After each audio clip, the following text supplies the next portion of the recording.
Hey everyone, another day here at Mentor.Social. I'm Scott Hosbin. Hi, I'm Dashay Williams. And, yesterday we talked a little bit about the importance of not letting perfection be the barrier between you and action. And today, we were reading earlier an article that came out in the Harvard Business Review about how to build wealth when you don't come from money. And that's a topic that's close to our heart. We really like to bring the education of people that have been successful to a younger generation or those that need some help so they can get ahead faster. So what was really interesting in this article, they found about 9% of Americans are millionaires, which I think, coming from, both come from a place where there wasn't much money.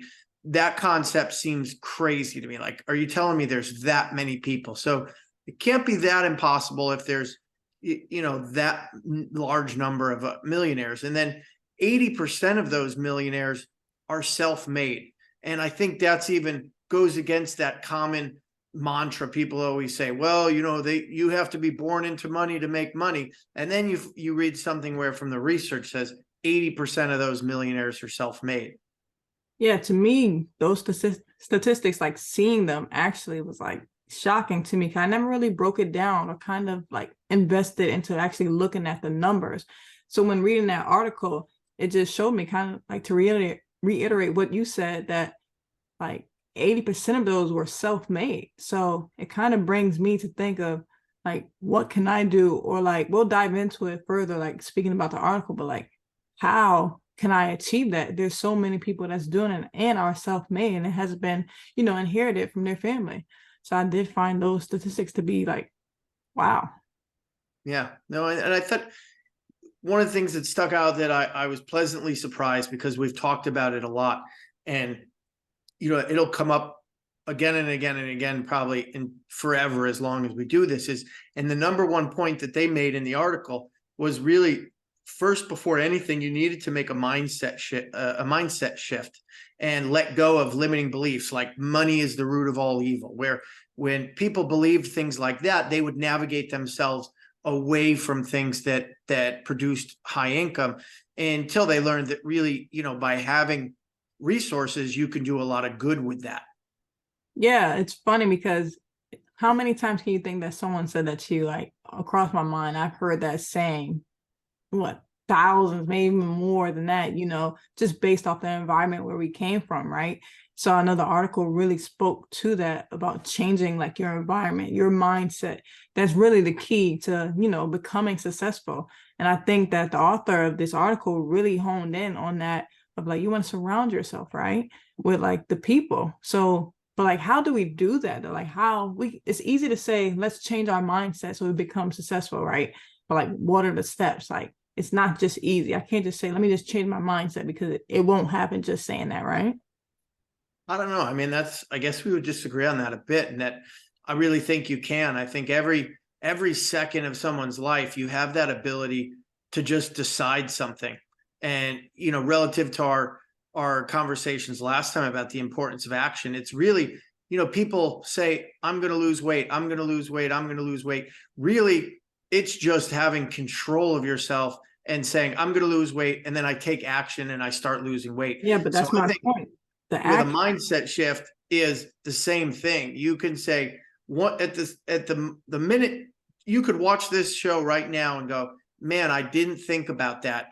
You know what? I was told the same thing. Oh, money is the root of all evil. I want to be a good person, but that's not true. And as of this second, I think differently. I mean, it really is as quick as that. It's just, I think a lot of people struggle with it, but it's as we talked about before, that, allowing your higher level brain to make the decisions. You're the boss of you, like you at a video game, you tell that character on the screen what to do, where we're sort of, so often hardwired that, our lower level is really driving the action. So I think it's not the character on the screen isn't controlling you behind the remote control. We got to make sure, just if you're going to shift your mindset to really, I think most important, just take action. And if you're having trouble taking action, as we'll keep talking about, surround yourself with those that have the beliefs that you want to have. Look to someone that has an expertise in changing mindsets. Education is the answer for all problems.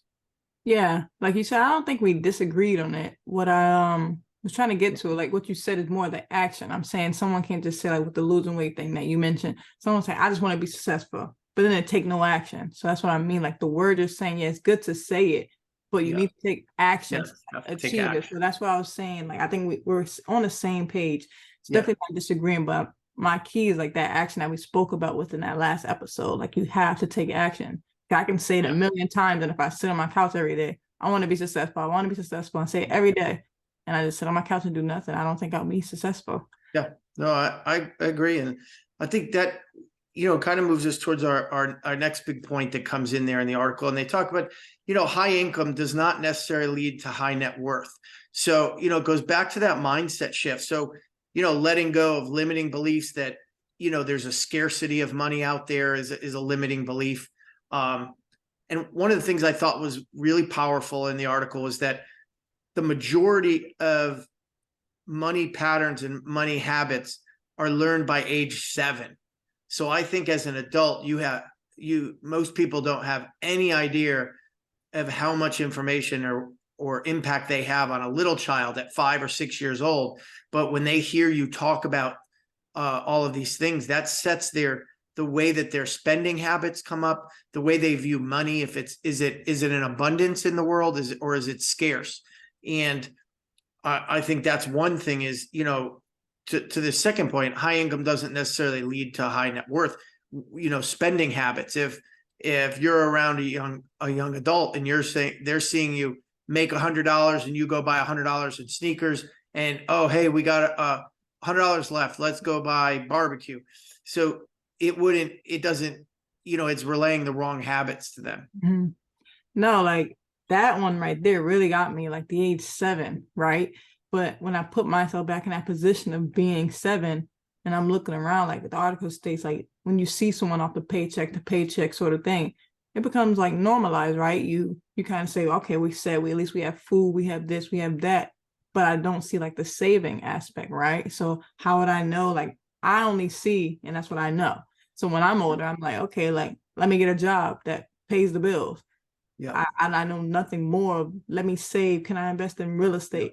So I think that is really key and really important to stress to like that generation. So I really took and like really felt in that article that hit home for me, because it's like even just having a child, what you say and relate to them will stick out.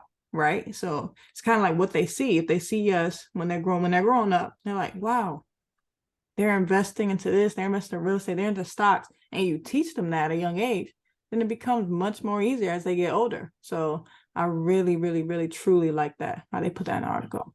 Yeah, no, that had a lot of impact. And it reminds me of, there was an endocrinologist I was working with, and he was consulting and highly successfully did really well.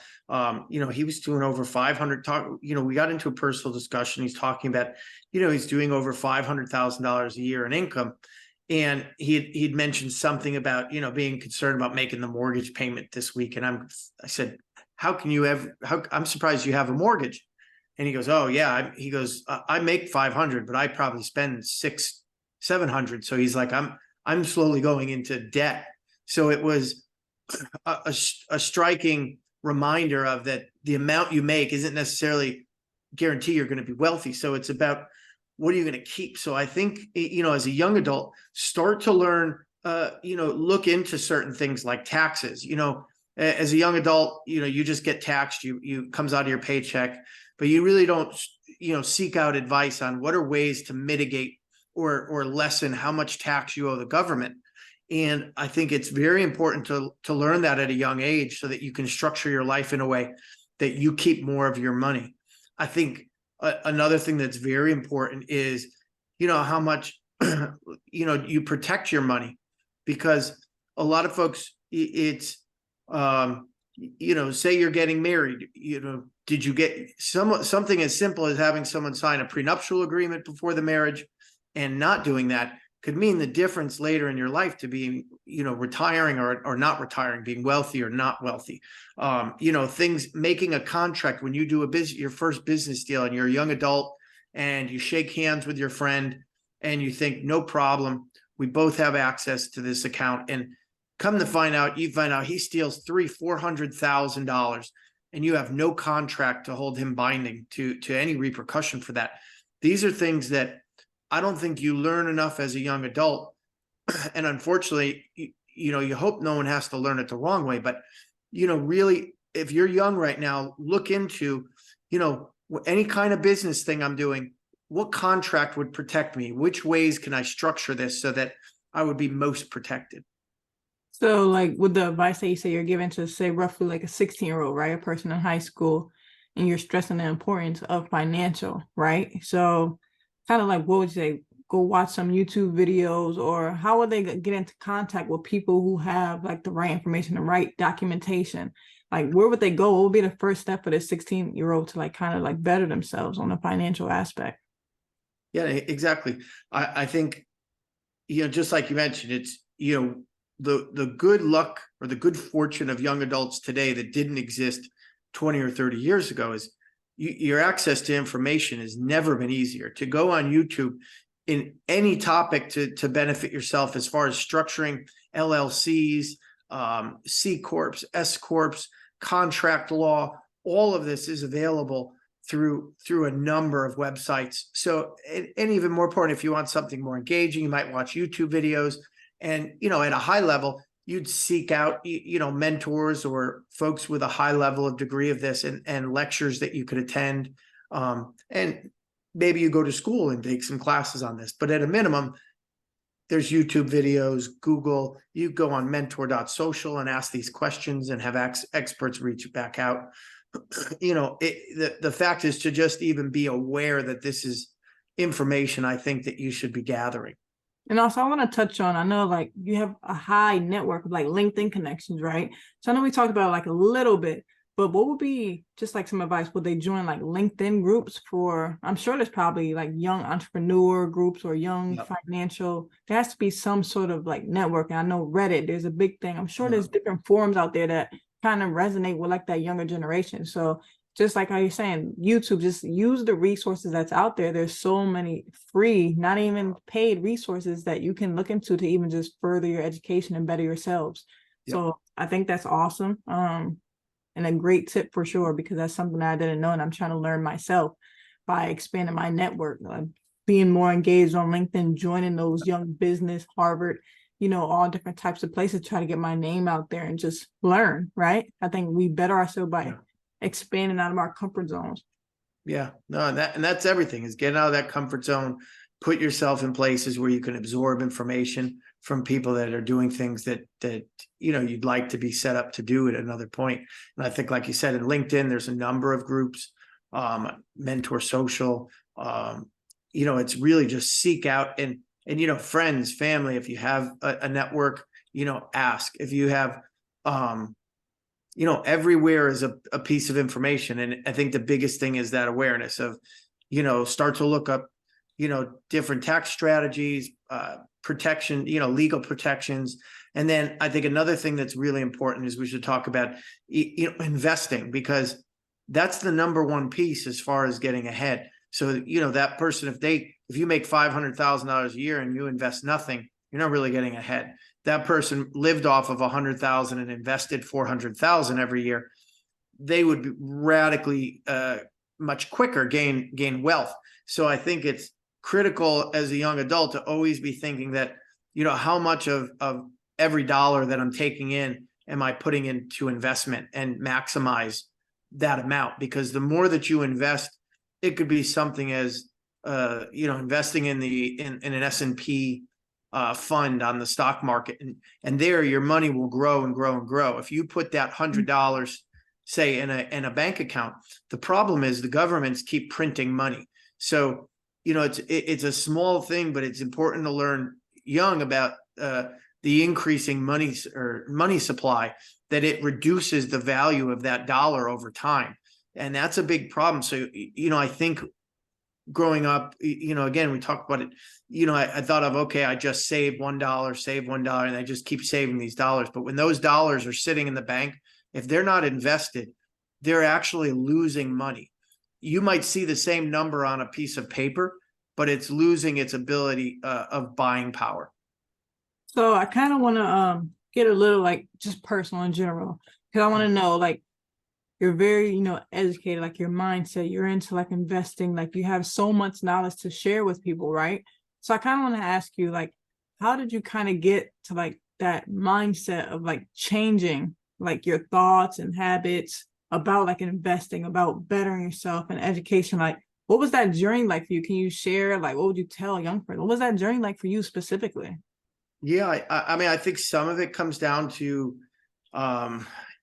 mindset, as far as, when you grow up and you see, I mean, I can think of a time like my parents was, in this giant fight over my mother spending $300 on makeup, and they couldn't pay, they were looking at losing the house, and you're seeing that, and just always thinking like, I don't want to have that in my life, like where I'm arguing over some amount of money, or, I just always felt like I deserved more. And I think that's, that's that mindset piece, is just, you have to really get to, as a person, deciding that I deserve more than what I have today.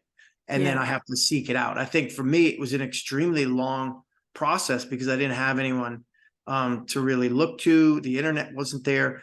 And it's a slow process of getting around higher net worth people and hearing what they're doing for strategies. And it's really only been, in the last 5 to 10 years that I've even gotten what I think is even a next level of information that I'm learning now, that I think is groundbreaking, and that really want to relay to younger adults, like leverage. And we talk about, the idea of, if you just save your money, you make $10, you save $10, and that money's going backwards. Now, say I make $10 and I put that $10 into a stock fund, and that earns 8% a year. Okay, so that money's earning 8% a year. But learning, really, a lot of high net worth folks are taking that $10 and they're getting credit from a bank, and they're buying, say, something at $100, and now they're making 10% on that, and then they're paying a much lower rate for the interest and making a much more money. So I think this concept of leverage is really important for young adults, especially with how many small businesses are going up for sale over the next 10 to 20 years, with seniors aging out. It's going to be really important, or a key strategy for them to gather enough of a small amount of money, and then get a small business administration loan or a business loan for, the other 90% of the purchase, and scale themselves up that way. Yeah, honestly, I've been thinking, like, as you're talking, I feel like, as I reflect on my journey, I'm like, how many courses did I have in high school to really like tell you about like this real life stuff? I could think of like one course that I had that told me how to like write a check that really is like helpful, like where do you put your name and address? I feel like within our educational system, there should be like some class or course, because it's good like to get those students like young, like even before they get to college. That would be like amazing to know this little information, to invest in, like put $10 aside over here. Like, just imagine how far that person can go at, what, say 15, 14 in high school, and just going from there before they even reach college. I think that would be like truly amazing to like start as young as possible. I'm just imagine what we would benefit from having a course on like stocks, how to invest. Just tell me to put a couple dollars aside would be amazing. So that really stuck to my head as you were speaking, because we're adults now, like you're saying, over the past 10 years, you really, you feel a difference of like boom, like shooting up and getting around the right people. But like, it should be nice to have that like a much younger age, right? Yeah. And I think, there's a lot of inherent problems with it, in that in the school systems. I was on a board of education for 15 years and was a big proponent for trying to make more applicable skills be into the curriculum. And there's a major difficulty with creating change, because the mantra is, okay, well, it's already done this way. This is the curriculum that's there. And, there's a lot of blockade to changing and upgrading the curriculums.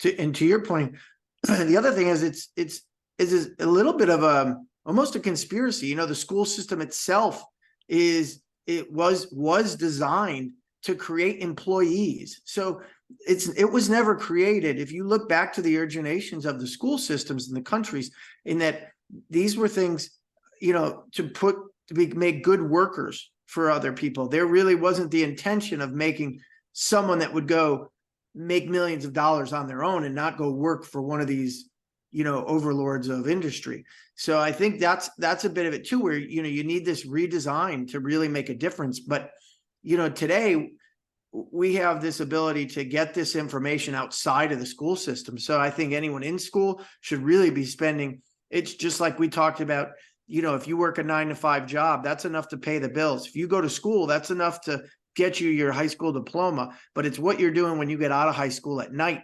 If you're playing video games, maybe you don't go as far. If you're sitting there and you're seeking out information on, tax strategies, legal documents, leverage, venture capital funds, private equity, you're going to be way ahead of those around you in 10 or 20 years. For sure. No, definitely. So I think, and don't be, it doesn't have to be, I think, our one of the third points we really wanted to talk about was you don't be afraid to create your own path. You don't have to, only everybody that owns a car wash is going to make lots of money, or only venture capital people are going to own lots of money. There's people that make millions of dollars selling candles, matchsticks, pieces of paper. You can make millions of dollars doing anything. So it's important that you create your own path and something that really makes you feel fulfilled. And I know we talked about it recently, like there's no better time than now to do it. Like you said, when you were younger, to make $1 million was much harder than it is like now. Like there's so many different resources with the internet being out there worldwide. It's giving us more people opportunities to sell your products online, create courses. There's so many different outlets and ways, like you're saying, that create your own path. So I think everyone should kind of like utilize it, like use what's word is like popping, use what's popular today, right? Yeah. The internet. So use all the social media platforms to get yourself out there. Marketing is important. So just kind of use what we have. Yeah, it's a really interesting time, because just by creating some amount of a platform for yourself, you can navigate that into, really substantial wealth in whatever way that, feeds your soul, so to speak. But I think, as we talked about today, it's important, to think of some key things early on, and maybe you're older and you didn't think about these things, but it's kind of like a little bit of a roadmap. Really look to change your mindset. Seek out mentors wherever they can be, on how do I change my mindset. Find people that, because it's inevitable. Like people say, you're gonna, death and taxes are the only two unavoidable things. So learn tax strategies really young, so that you limit the amount that the government takes from you. Learn, to invest a portion of every dollar that you make. So, and the earlier you start that, the better. And then, really learn what kind of legal documents that'll protect you and your family for generations to come. You're going to be going through a number of different pieces as you become maybe an entrepreneur, or maybe even if you work with someone else. But you want to, anytime you're working with someone, make sure there's a contract, pay attention to the words in that contract, because that can help you. If you're getting married, get a prenuptial agreement. If you're going into a company and creating it, don't just shake hands, incorporate, or an LLC. Learn the difference between LLC, C Corp, S Corp, and learn the differences around creating family trusts. There's a lot of things, and these are just quick words to think of, but, look at all of these different things early and find that information and make a big difference. No, thank you for sharing that, because that's stuff recently I've been looking into and definitely don't know. So that early you kind of get those words out there for people to look into, the much better that it is. So definitely. Thank you. So thank you everybody for your time. And, another day, we'll look forward to talking to you tomorrow. Thank you. Have a good one.